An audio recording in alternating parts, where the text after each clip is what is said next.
আসসালামু আলাইকুম ওয়া রাহমাতুল্লাহ। আলহামদুলিল্লাহি ওয়া সালাতু আলাইহি আউযু বিল্লাহি মিনাশ শাইতানির রাজীম। বিসমিল্লাহির রহমানির রহিম। যাহারাল ফাসাদু ফিল বাররি ওয়াল বাহরি বিমা কাসাবাত আইদিন নাস।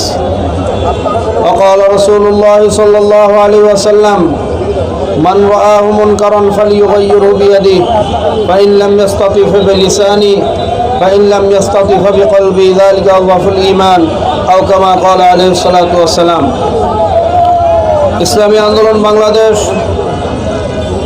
ঐতিহ্যবাহী বন্দর নগরী চট্টগ্রাম সিটি কর্পোরেশন নির্বাচন কর্তৃক আয়োজিত হাত মাখা মার্কার সমর্থনে হযরত পীর সাহেব হুজুর চরমোনাই দাওয়াত বরকাতুহুলের মনোনীত প্রার্থী জনাব জান্নাতুল ইসলাম সাহেবের সমর্থনে আয়োজিত আজকের এই পথসভার মোহতারাম সভাপতি উপস্থিত আছেন, নেতৃস্থানীয় কেন্দ্রীয় দায়িত্বশীল, আমার সামনে উপবিষ্ট এদেশের দেশপ্রেমিক কৃষক, শ্রমিক, ঠেলাওয়ালা, ভ্যানওয়ালা, রিক্সাওয়ালা, জেলে, কামার, কুমার, তাঁতি সহ সর্বস্তরের ভাইয়েরা,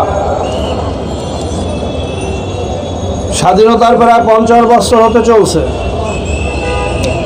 যেই আশায় এই দেশের আমার লক্ষ লক্ষ ভাইয়েরা বুকের তাজা রক্ত দিয়েছে, অগণিত মা বোনদের ইজ্জত লুণ্ঠিত হয়েছে, আজকে আমরা সেই রক্তের বিনিময়ে, শহীদের বিনিময়ে কি পেয়েছি? আমার এই মাতৃভূমি, জন্মভূমি 5 বার দুর্নীতিতে চ্যাম্পিয়ন হয়েছে। আমরা কি দেখতে পাচ্ছি? সরকারি কাজের মধ্যে রডের পরিবর্তে দেওয়া হচ্ছে বাঁশ। চামিজের দাম 1 লক্ষ টাকা, বালিশের দাম 7,000 টাকা, একটা কলার দাম 900 টাকা। রন্ধ্রে রন্ধ্রে চোর এবং দুর্নীতিবাজ প্রবেশ করেছে আমাদের সমাজে। এই দুর্নীতিবাজদেরকে দেশ থেকে হটাতে হবে। নিজের ভালো পাগলেও বোঝে। আজকে আমি যদি ভালো একটা ফসল করতে চাই, জমি কি 1 নাম্বার লাগে না 2 নাম্বার? আমি একটা ভালো ছাত্র করতে চাই, ওস্তাদ কি 1 নাম্বার লাগে না 2 নাম্বার? আমি একটা ভালো সমাজ গড়তে চাই, একটা ভালো সুন্দর সাবলীল সমৃদ্ধ একটা উন্নয়নশীল দেশ চাই, সমাজ চাই, একটা সুন্দর সিটি চাই, সেখানে নেতৃত্ব কি 1 নাম্বার লাগবে না 2 নাম্বার? কিন্তু আফসোস এবং পরিতাপের বিষয়, আজকে আমরা বারবার যাদেরকে ঘুরে ফিরে আমাদের দায়িত্বে আনছি, ক্ষমতার থেকে যাওয়ার পরই দেখা যায় তাদের বিরুদ্ধে চুরির অভিযোগ। শুধু চুরি না, পুকুর চুরির অভিযোগ। রিক্সাওয়ালা থেকে বট গাছ বনে যায়, আঙ্গুল ফুল শুধু কলা গাছ না, বট গাছ বনে যায়। আজকে বাংলাদেশের আপনার আমার পকেটের ট্যাক্সের পয়সা থেকে প্রায় 10 লক্ষ কোটি টাকা বিদেশে পাচার হয়েছে। 10 লক্ষ কোটি টাকা বোঝেন? পদ্মা সেতু করতে টাকা খরচ হয়েছে 50,000 কোটি, যদিও বিদেশি অনেক সংস্থা 14,000 কোটি টাকা করতে চেয়েছিল, সেইটাকে টেন্ডার বাড়াতে বাড়াতে 50,000 কোটিতে নিয়ে আসা হয়েছে। আজকে রাশিয়ায় সেই ব্ল্যাক সির মধ্যে ঠান্ডা এরিয়ার মধ্যে যে ব্রিজ করছে, ক্রিমিয়া ব্রিজ 18.1 কিলোমিটার লম্বা, সেখানে খরচ হয়েছে $6.5 মিলিয়ন।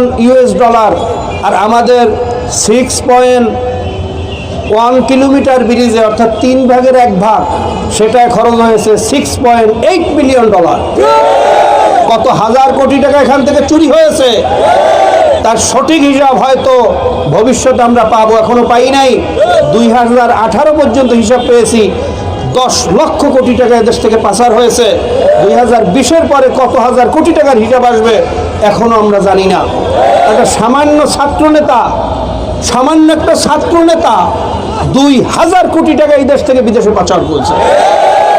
কাজে আসুন, এই দুর্নীতিবাজ এবং এই সন্ত্রাসের সমাজকে পরিবর্তন করতে হবে, এই জাতিকে ঐক্যবদ্ধ হতে হবে।